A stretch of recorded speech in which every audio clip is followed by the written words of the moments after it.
Masih ingat AKBP Brotoseno, mantan perwira polisi yang kini jadi produser film? Begini kabarnya. Mantan anggota Polri sekaligus mantan narapidana korupsi, Raden Brotoseno kembali menjadi perhatian. Brotoseno kini debut sebagai produser film lewat Muslihat. Diketahui, Brotoseno pernah menjabat sebagai penyidik Komisi Pemberantasan Korupsi (KPK). Pada 2011, Brotoseno kembali ditugaskan ke Mabes Polri. Ia dipindah tugaskan saat itu karena ketahuan menjalin hubungan asmara dengan Angelina Sondakh yang kala itu terlibat dalam kasus korupsi Wisma Atlet. Brotoseno pernah masuk dalam jajaran perwira menengah Pamen, Bareskrim Mabes Polri. Punya karir yang cemerlang, Brotoseno kemudian terjerumus masuk dalam jeratan kasus korupsi.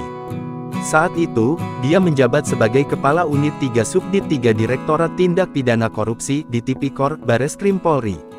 Brotoseno dinyatakan terbukti menerima suap 1,9 miliar rupiah. Brotoseno dinyatakan bebas bersyarat pada Februari tahun 2020 setelah 3 tahun penjara karena mendapat remisi. Setelah bebas, Brotoseno masih menjadi polisi aktif meski statusnya mantan narapidana korupsi. Hal ini pun membuat Brotoseno banyak diperbincangkan. Kapolri juga membentuk tim peneliti peninjauan kembali PK atas putusan sidang etik Brotoseno. Sidang etik ini menentukan nasib AKBP Brotoseno.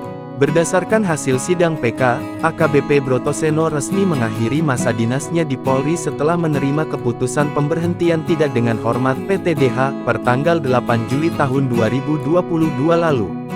Berhenti dari Polri, lantas bagaimana kabarnya sekarang? Setelah berhenti menjadi polisi, kini Brotoseno mengikuti jejak istrinya di dunia hiburan. Brotoseno menjajal dunia perfilman. Brotoseno menjadi produser film untuk pertama kalinya. Brotoseno mengaku tertarik dengan dunia perfilman dari sang istri. Boleh diceritain lagi nggak sih pada akhirnya memilih terjun ke sini, ke film ini, Ya. prosesnya akhirnya tertarik juga untuk garap film. Seperti tadi udah saya bilang ya, saya pernah waktu Tata itu kan ada buat satu lagu judulnya Semudah Itu. Dulu garap video klipnya di Jogja, saya ikut tuh awalnya itu. Saya ikut lihat produksinya, prosesnya seperti apa, membahas scene by scene-nya kayak gimana, dan ya di situ saya mulai tertarik. Enak juga ya, keren juga ya, artis ini seni itu tuh bisa apapun bisa dilakukan.